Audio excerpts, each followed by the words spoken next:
Before we begin, drop a comment below with your country and what time it is right now where you're watching. Whether it's sunrise in Nairobi, midnight in New York, afternoon in Canada, or evening in France, I want to know. Don't just sit back. Tell me where in the world you are. Now, let's dive into the story. The first thing Liriana Valcrest saw was blood soaking into snow. Not bright red, dark, almost black. It spread beneath the iron cage like a shadow trying to escape. The wolf inside was barely breathing. His ribs pushed sharply against matted silver fur. One eye was swollen shut. The other burned gold in the fading light. Men laughed nearby. Dorian Halvik stood with his boot pressed against the cage bars, proud, loud, cruel. "Let him starve," he said. "By morning he'll be nothing." The villagers of Frosthollow Crossing watched in silence. Some looked afraid. Some looked satisfied. Liriana did not feel either. She felt something crack inside her chest. She was only 9 years old, small enough that no one noticed her step forward. The wind sliced through her thin wool coat. The wolf's good eye shifted. It locked onto hers, and something impossible passed between them. Not fear, not anger, a plea. Dorian spat into the snow and turned away, signaling the end of the spectacle.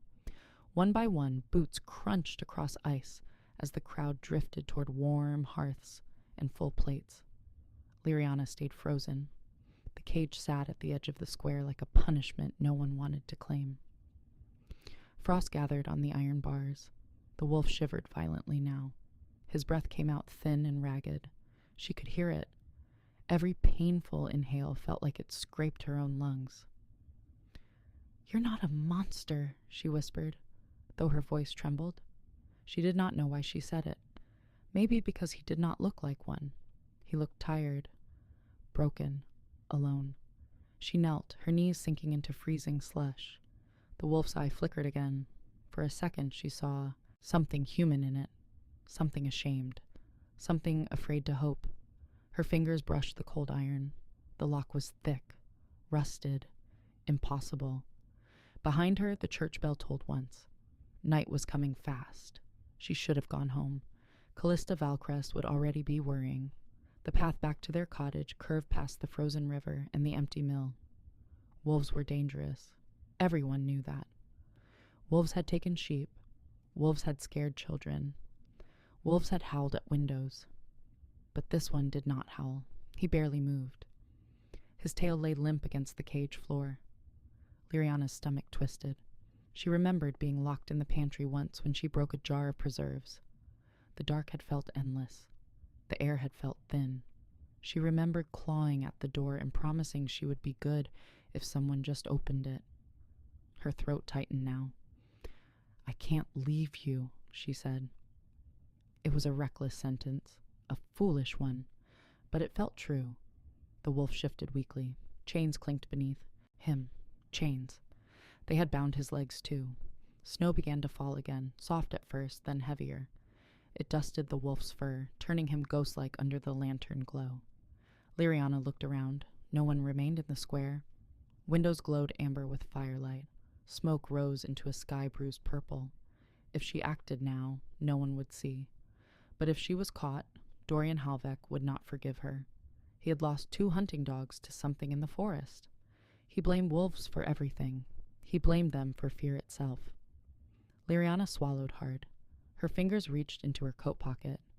Inside was the small brass key Bram Alderow had given her to open his tool shed when she ran errands for him. The key was not meant for cages, not meant for rebellion. Her hand shook as she held it against the lock. It did not fit. Of course it did not fit. Tears stung her eyes.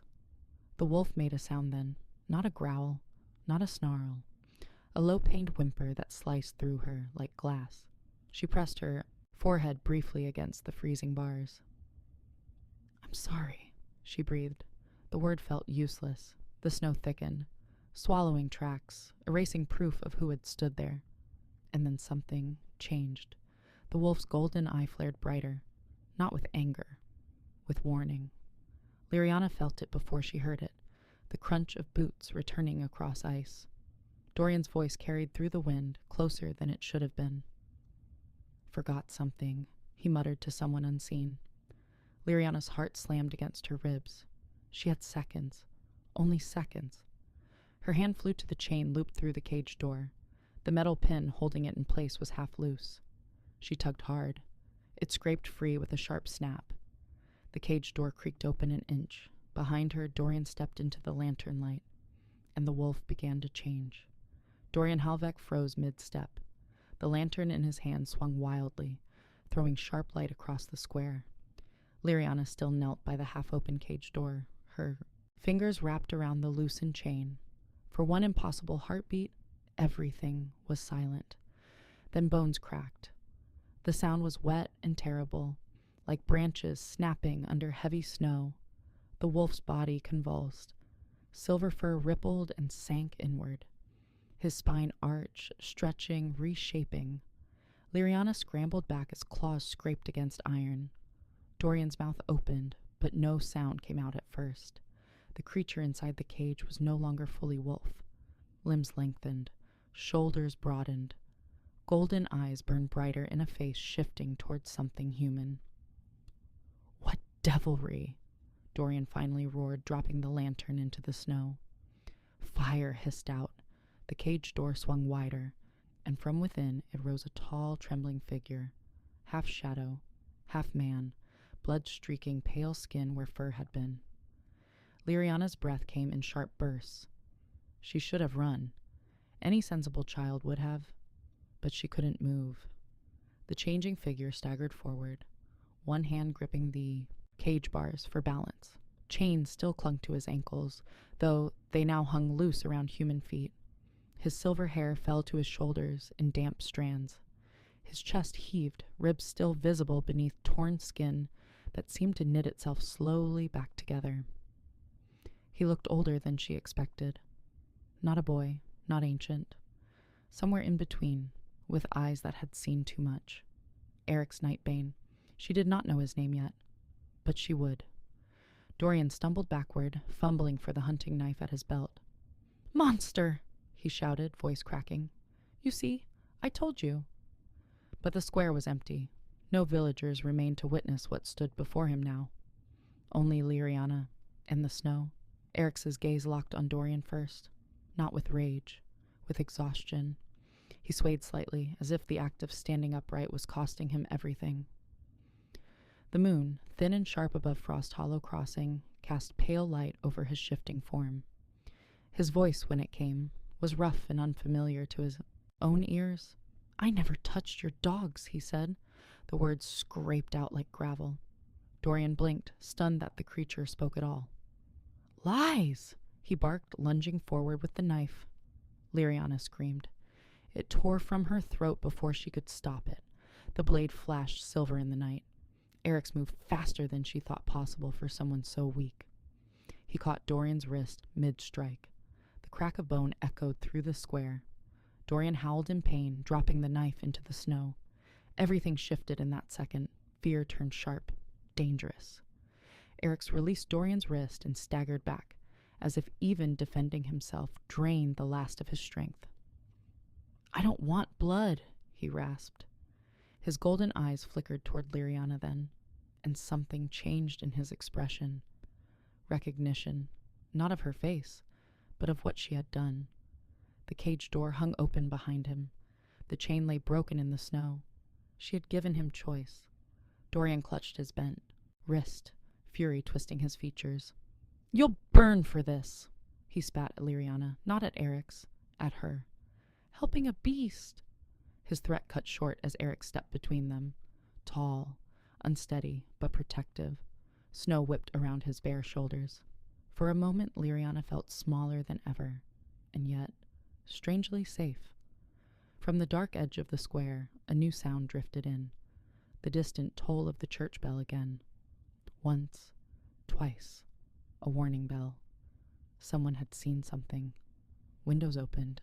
Shadows moved behind curtains. Frosthollow Crossing was waking to chaos. Eric's head snapped toward the forest line beyond the frozen river. Elder Pine Ravine. Even injured, he knew he could not stay. More hunters would come. Torches, silver, fire. His eyes returned to Liriana one last time. "Why?" he asked softly. It was not accusation. It was wonder. She swallowed hard, her small boots sinking deeper into snow. "Because you were dying," she said. Simple, true. Behind them, Dorian staggered toward the fallen knife with his uninjured hand. The bell rang louder now, closer. Eric's jaw tightened. Choice flashed across his face. And then he reached for Liriana's hand. Liriana did not think. She placed her small, freezing hand into his. His skin was warm despite the snow, warmer than any human she had ever touched. For a split second, Dorian's furious shout split the air behind them. "Stop them!" But no one stood close enough yet. The villagers were only just stepping out into the night, confused by the ringing bell and the broken cage. Eric's moved, not at full strength, not smoothly, but fast enough. He pulled Liriana toward the river path, chains still clanking faintly around one ankle. Snow sprayed behind them. The icy wind cut through her lungs as they ran past the shuttered mill and down the narrow trail that led away from Frosthollow Crossing. She could hear Dorian's boots crashing after them for a few seconds, then slipping, falling, cursing, falling. Then nothing but wind. They did not stop until the trees of Elderpine Ravine swallowed them whole. The forest was darker than the village, thicker, pine branches bent heavy with snow, forming a tunnel of white and shadow. Liriana's breath came in ragged gasps. Her legs burned. Eric slowed when her steps faltered. He knelt suddenly, the movement unsteady, and the chains around his ankle finally snapped apart as if weakened by the transformation. He inhaled sharply, steadying himself against a tree trunk. "You shouldn't have followed," he said, voice strained. She blinked at him. "You pulled me." A flicker, almost a smile, touched his mouth, but it faded quickly. His golden eyes scanned the darkness, listening, always listening. The forest did not feel empty. It felt aware. A distant howl echoed from deeper within the ravine. Not threatening, calling. Eric's posture changed at the sound, less tense, more anchored. "They're looking for me," he murmured. Liriana hugged her coat tighter around herself. "Who?" she whispered.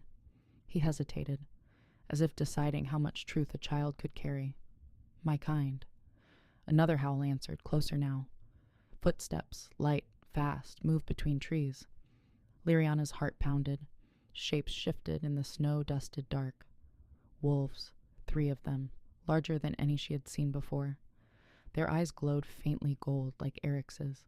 They circled cautiously, not approaching her, watching him. One stepped forward, a sleek gray female with a scar along her muzzle. She lowered her head briefly toward Eric's in something like respect. He nodded back, exhaustion pulling at his features. "Isara sent you," he said softly. The gray wolf's gaze slid toward Liriana, not hostile, assessing.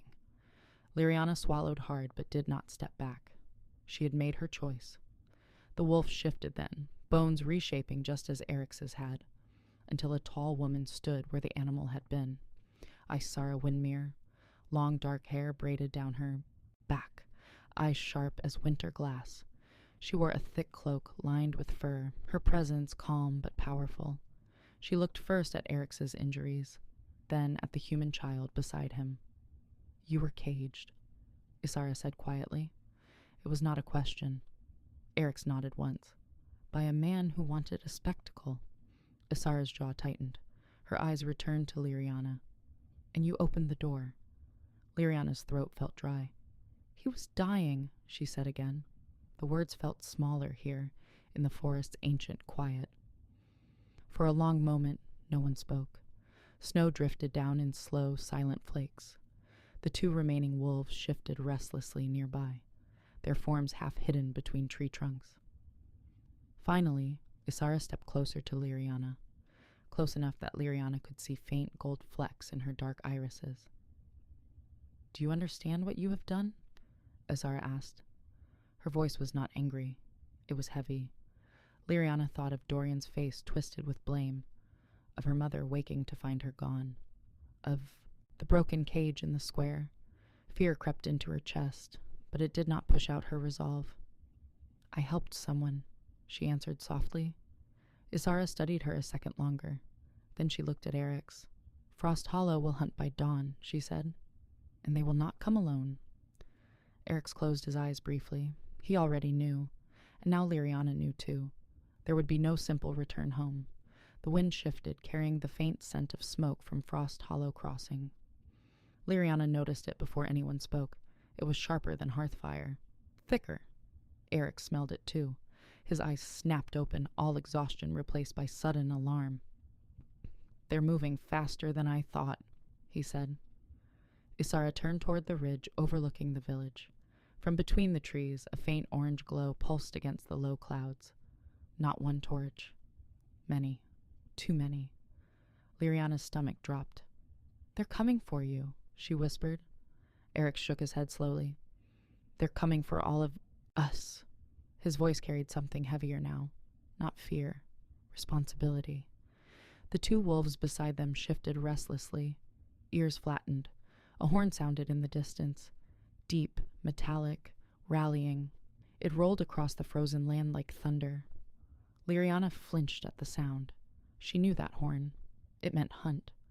Isara moved quickly, her calm now edged with urgency. "We cannot fight them in open snow," she said. "Silver will be among them." At that word, Eric's jaw tightened. Silver. Liriana did not fully understand, but she saw how the word hit him like a wound. "There are children in the lower dens," one of the wolves growled softly. "And elders." Isara nodded once. "Then we lead the hunters away." Her gaze cut to Eric's. "You are still weak." It was not accusation. It was fact. He straightened anyway. "Then I will heal while moving." His eyes flickered toward Liriana. "She cannot stay." The words felt like a door closing. Liriana's chest tightened. Gaps in the trees, torchlight flickered gaps in the trees. Torchlight flickered along the riverbank. Frosthollow had gathered faster than expected. Dorian Halvek, would be leading them, wounded pride burning hotter than reason. Liriana imagined her mother among the frightened faces. Or worse, believing she had been taken. Guilt stabbed through her. Eric seemed to watch her carefully. Not with disdain watched her carefully. Not with disdain. With interest. "Brave words," Isara murmured. "Bravery has a cost." Liriana swallowed, but did not look away. A sudden whistle sliced through the air. An arrow embedded itself into the tree trunk, inches from Eric's shoulder. Silver-tipped. The metal gleamed wickedly even in low light. He hissed sharply, stepping back as another arrow flew, striking snow near Liriana's across skin in a blur of motion. Eric's across skin in a blur of motion. Eric's hesitated only a fraction before following, his form collapsing back into powerful silver limbs. Liriana stood alone for one terrifying heartbeat as boots crashed through underbrush behind her. Then Eric's wolf form nudged her hard with his shoulder. "Move." She ran. Branches clawed at her coat. Snow blinded her vision. Behind them, men shouted. Dogs barked wildly. The forest that had felt ancient and watchful now felt hunted. Liriana's lungs burned as she pushed forward, following the flash of silver fur ahead. Another arrow sliced past, tearing fabric at her sleeve. She stumbled, nearly falling, but a strong muzzle caught her side, steadying her. Eric's did not slow. He guided her toward a narrow stone outcrop where the ground dipped suddenly. "Down!" Isara's voice called from somewhere ahead. Liriana dropped just as a volley of arrows whistled overhead. The wolves vanished over the ridge. Liriana scrambled after them and froze at the sight below. At the base of the ravine, fire had already begun to spread. Torches had been thrown into dry brush near the lower dens. Smoke coiled thick and choking into the night sky. Shapes, wolves' shifting forms, moved frantically between flames. Liriana's heart slammed against her ribs. "They'll burn them," she breathed, horror flooding her voice. Eric stood beside her in wolf form, muscles taut, golden eyes blazing, not with fear this time, with fury. The hunters were not just chasing him. They were trying to wipe out his kind entirely. Behind them, Dorian's voice rang out clearly now. "Drive them into the fire!" he shouted. No mercy.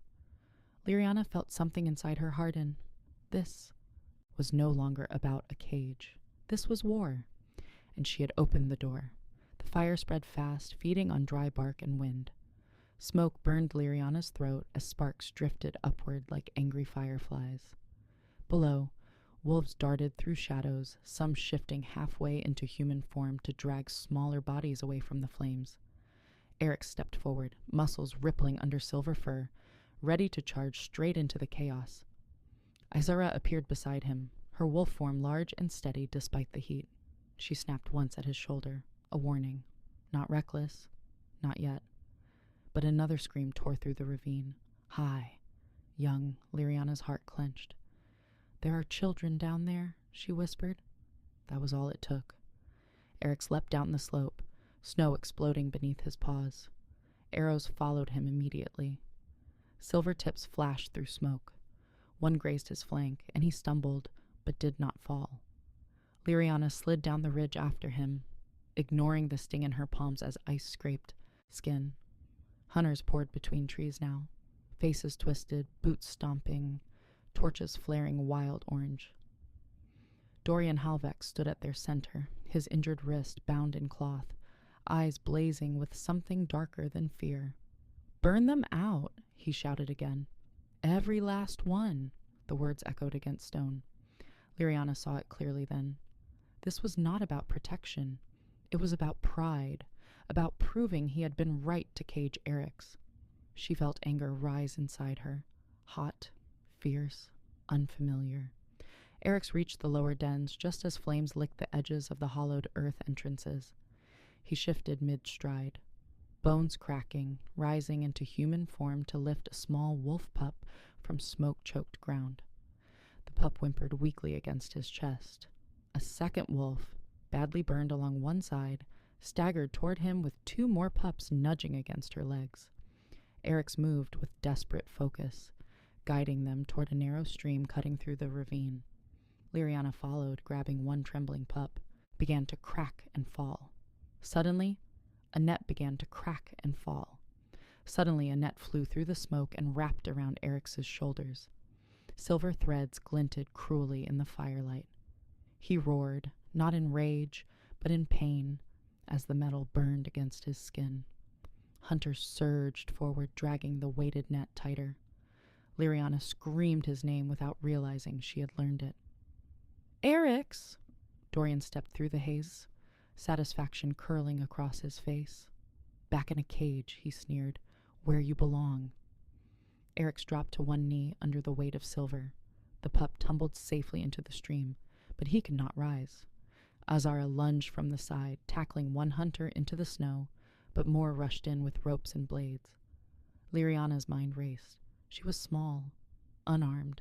No one would listen to her. But they were not watching her either. They were focused on the wolf they hated. She looked at the stream beside her, water rushing cold and strong despite the freeze. Fire hates water. Silver hates water too, she remembered faintly from village whispers. It dulls its bite. Without letting herself think further, she grabbed the edge of the weighted net and dragged with all her strength toward the stream. It barely moved.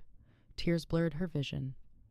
"Help me," she shouted, not to the wolves, not to the hunters, but to anyone who could hear. And for a split second, Dorian's gaze shifted toward her instead of Eric's. Dorian's eyes narrowed when he saw her hands gripping the silver net. "Get away from that," he barked, shoving through smoke toward her. Liriana did not let go. The metal burned her palms even through cloth. It felt like holding lightning. Eric's gasped under its weight, skin blistering where silver threads touched. The hunters pulled harder, dragging him away from the stream. "He dies tonight," one of them muttered. Liriana looked at the rushing water only feet away. Close, so close. She dug her boots into the icy ground and leaned back with everything she had. "Please," she cried, not to Dorian this time, but to Eric's. "Move." His golden eyes found hers through pain and smoke. Something steadied in them. He twisted violently despite the silver's burn. The sudden movement unbalanced the hunters for a fraction of a second. That was all Isara needed. In wolf form, she slammed into two men from the side, sending them crashing into snow. The net slackened. Liriana pulled again, dragging its edge into the stream. The moment the silver touched water, steam hissed upward. The threads darkened slightly. Eric's roared, not in agony now, but in effort. With a surge of strength that seemed impossible for someone half poisoned, he rolled toward the stream, dragging the rest of the net with him. Water swallowed the silver. The burning sound faded to a low sizzle. The hunter shouted in panic. "Pull him out!" Dorian screamed. But it was too late. Eric surged upward, ripping the soaked net apart. The silver no longer bit as fiercely.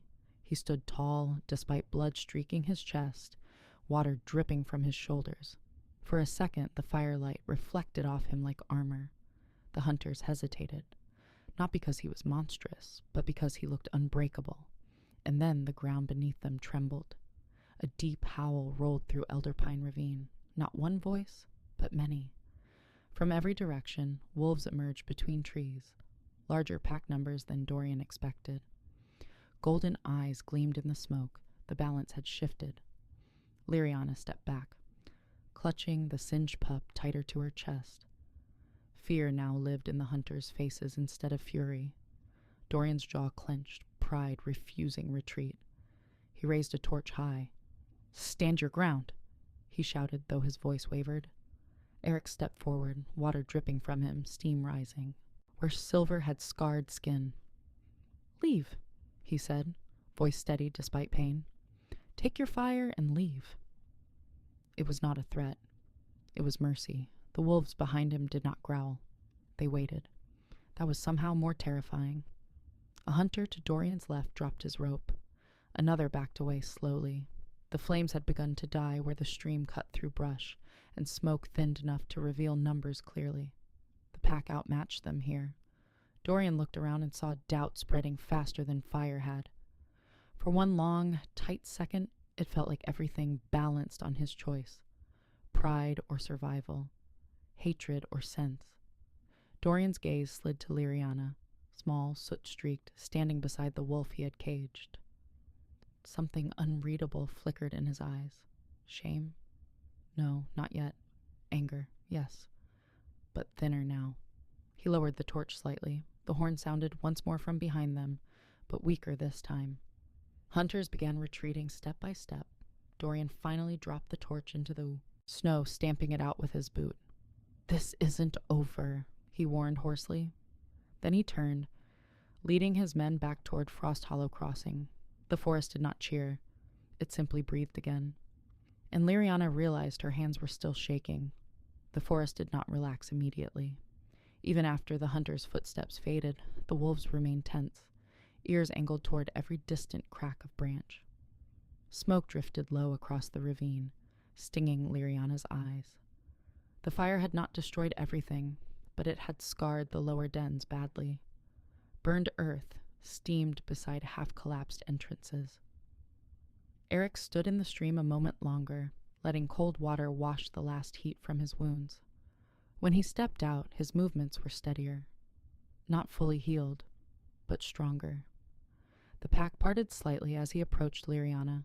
She still held the small pup, now calmer, its tiny heartbeat fluttering against her palm. For the first time since she had opened the cage, silence fell around. Not the silence of fear, but of attention. Isara shifted back into human form, brushing soot from her cloak.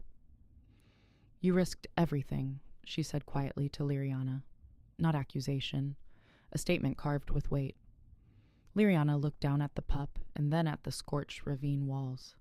"So did you," she answered. Isara's gaze softened a fraction. Around them, wolves began moving with purpose, checking injuries, carrying water, clearing ash. No one celebrated. They had survived. That was all. Eric stopped in front of Liriana. Up close, she could see faint silver scars already forming along his shoulder where the net had burned him.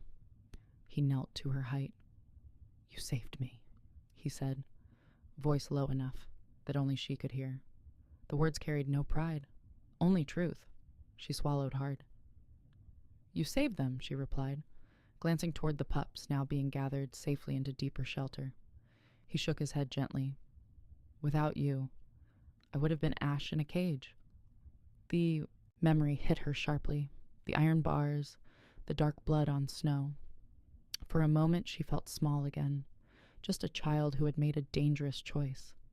Then another thought pierced through her relief. Her mother. Frosthollow Crossing, the broken cage in the square, the fire seen from the village. They'll blame me, she whispered. The words trembled. They'll say I helped you attack them. Eric's expression tightened. He understood humans enough to know she was right. A distant church bell rang again from the direction of Frosthollow. Slow, heavy, not a hunt call this time. A gathering bell. Liriana's stomach twisted. They're meeting, she said. They'll decide what to do. Isara stepped closer. And what will they decide?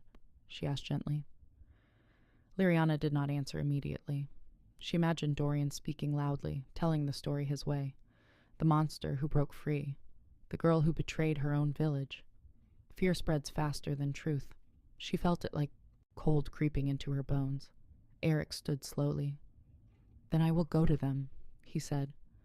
The words dropped into the air like a stone into still water. Several wolves stiffened instantly. No, Isara said sharply. They will kill you. Not if I go as I am, Eric's replied. Not as a wolf, as a man. He looked at Liriana, and something unspoken passed between them. He was not choosing pride. He was choosing her safety. If the village needed a face to blame, he would give them one. You don't owe them that, she said quickly. His golden eyes softened. I owe you. The forest seemed to hold its breath again, but differently this time. This was not a battle of claws and fire. This would be words, judgment, risk without teeth. Isara studied him for a long moment, then nodded once, slow and reluctant. Then we go together, she said. Not in hiding. And Liriana realized the night was far from over. They walked toward Frosthollow Crossing as the sky began to pale at its edges, not running, not hiding. Eric's remained in human form despite the cold, wearing a spare cloak Isara had given him. His silver hair was still damp, his wounds visible but no longer bleeding. Liriana walked beside him, her soot-streaked coat hanging heavy around her small frame. Behind them, at a distance, several wolves moved silently through trees, visible enough to be seen, close enough to intervene if needed. This was not a secret return. It was a statement. As they reached the frozen river, the village bell rang one final time, calling everyone to the square.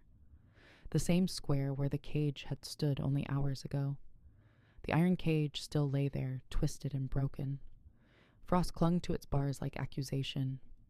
Villagers gathered in tight clusters, whispers rising in anxious waves. Callista Valcrest stood near the front, her face pale with fear and anger mixed together. The moment she saw Liriana, she rushed forward, but froze when she noticed the tall stranger, beside her daughter. Murmurs turned sharp. Dorian Halveck stepped forward from the crowd, his wrist now splinted, his expression carefully controlled. You return boldly, he said, voice loud enough for all to hear. Eric's met his gaze without flinching. I return openly, he replied, not as a beast, as a man you wronged. Gas rippled outward. Some villagers stared at Eric's in disbelief, others in suspicion. A few looked ashamed. Callista pulled Liriana gently behind her, protective instinct overtaking confusion. What is this? She demanded softly. Liriana gripped her mother's hand. He wasn't killing anyone, she said, voice trembling but steady enough. They caged him because they were afraid. Dorian scoffed loudly. He's a wolf, he snapped. You all saw it. Eric took one slow step forward. Yes, he said. I am. But I did not harm your dogs, nor your sheep. Another predator stalks beyond your borders. The statement hung heavy in the cold air. Confusion flickered across several faces. Dorian's jaw tightened. Before Dorian could respond, a distant howl echoed, not from Elder Pine Ravine, but from farther east, beyond village farmlands. It was deeper, rougher, not golden-eyed. Eric's posture shifted instantly. "That," he said quietly, "is what killed your animals." Fear spread quickly now, but not directed at him.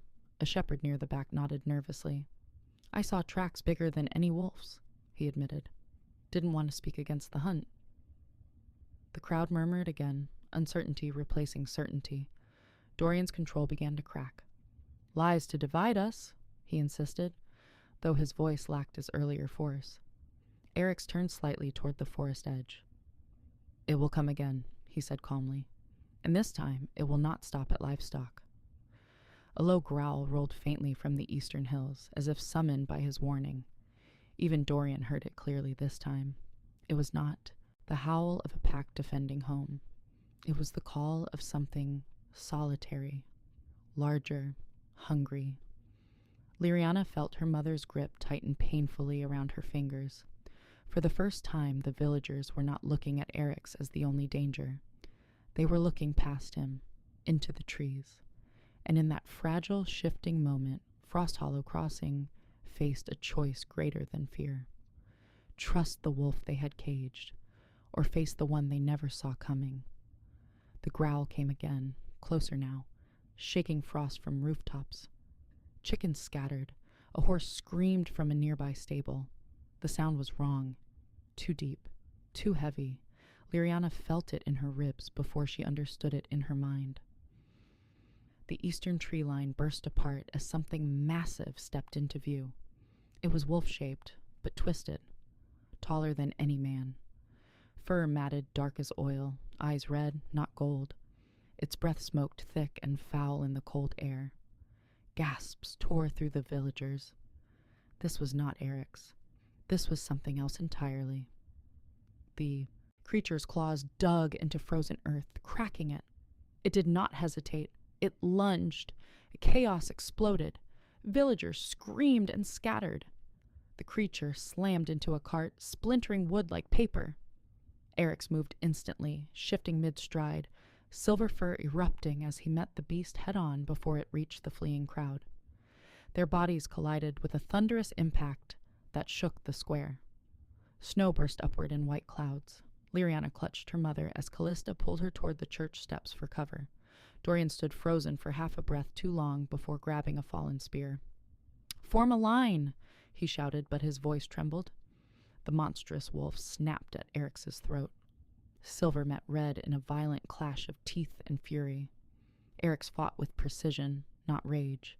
He pushed the creature away from homes, away from people, driving it toward the open riverbank. The beast was stronger, heavier, but reckless. It tore through ice water, splashing wildly as the two wolves crashed into the shallows. Steam rose where their bodies struck freezing current. Liriana watched through terrified eyes. "He can't win alone," she whispered. Sara and two pack wolves emerged from the forest edge without hesitation, shifting as they ran. They joined the fight, flanking the red-eyed predator. Together, they forced it back step by brutal step. Dorian hesitated only a second before rushing forward with his men, spears aimed, not at Eric's this time, but at the true threat. The creature roared, swiping one hunter aside like a rag doll, but it was outnumbered now. Silver spears pierced its flank. Asara locked onto its shoulder. Eric's lunged for its throat and held. The river churned violently beneath them. For one endless second, it seemed the beast might overpower them all. Then Dorian drove his spear forward with both hands, striking deep into the creature's chest. Not for pride, not for spectacle, for survival. The beast let out one final rattling howl before collapsing into the icy water, red eyes dimming at last. Silence fell, broken only by harsh breathing and the crackle of distant ice settling.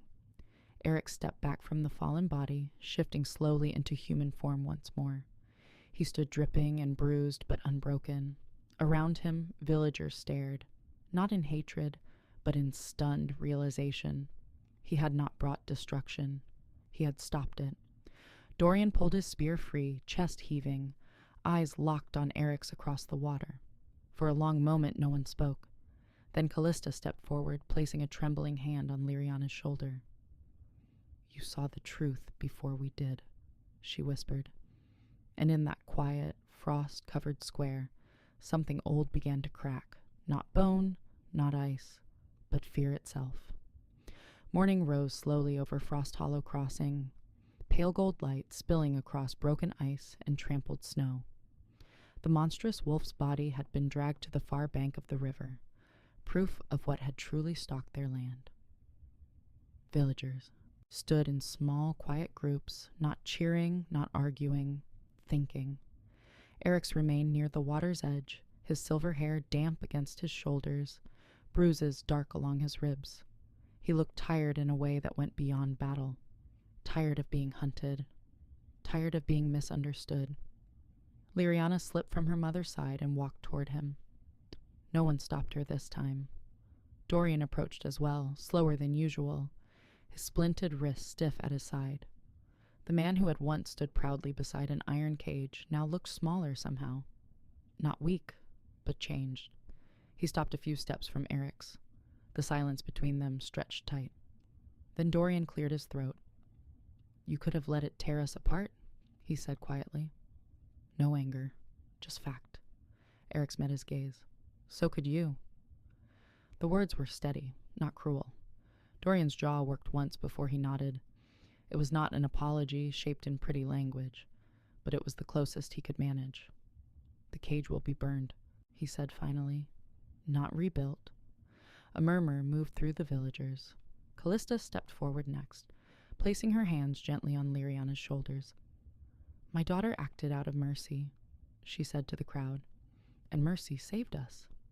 There was hesitation in some faces, but no longer hostility. The shepherd who had spoken earlier nodded openly now. Others followed. Fear had nearly cost them everything. Pride had nearly blinded them. Liriana looked up at Eric's, heart heavy with something she did not fully understand yet. She had freed him because he was dying, but somewhere between fire and river, something deeper had formed. Not childish hero worship, and not fantasy, something quieter, a bond built on choice. Eric's knelt to her height once more. "I cannot stay within your walls," he said softly, "nor would it be right." She knew that. Frosthollow was not ready for that kind of closeness, but it no longer needed cages either. "Will you still guard the forest?" she asked. He gave the faintest smile. "Always." Isara and the pack waited at the tree line, watching but relaxed now. Eric's rose slowly and stepped back toward them. Before he turned fully away, he pressed something into Liriana's palm, a small silver coin, scarred and worn smooth. "If ever the forest calls for you," he said, "hold this beneath the moon." It was not magic spoken loudly. It was promise spoken quietly. As the wolves disappeared into Elder Pine Ravine, the village bell rang once more, but not for fear, for mourning, for beginning. The broken cage was dragged into the center of the square and set alight, iron groaning as flames consumed what had once held hatred. Liriana watched until it collapsed into ash. Something inside her had changed too. She understood now that courage was not loud. It was not perfect. It was a small hand reaching for a lock in the snow. Years later, when she stood taller and stronger, Frosthollow would remember this morning as the day. Fear lost its throne, but Liriana would remember something else. The golden eyes in the dark, the choice to open a door, and the quiet promise that mercy, once given, never truly dies. If this story moved you, if you felt that moment when the cage door opened, or when fear finally broke instead of courage, don't just scroll away. Drop a comment below and tell me, would you have opened the cage too? Do you think Liriana was brave or reckless? And if you were standing there in the snow, knowing everyone might turn against you, would you have made the same choice? If you're new here, subscribe and turn on notifications so you never miss the next emotional werewolf story. We share cinematic, powerful stories that stay with you long after the screen fades to black. And before you go, share this story with someone who believes mercy is stronger than fear. Until the next story, stay brave.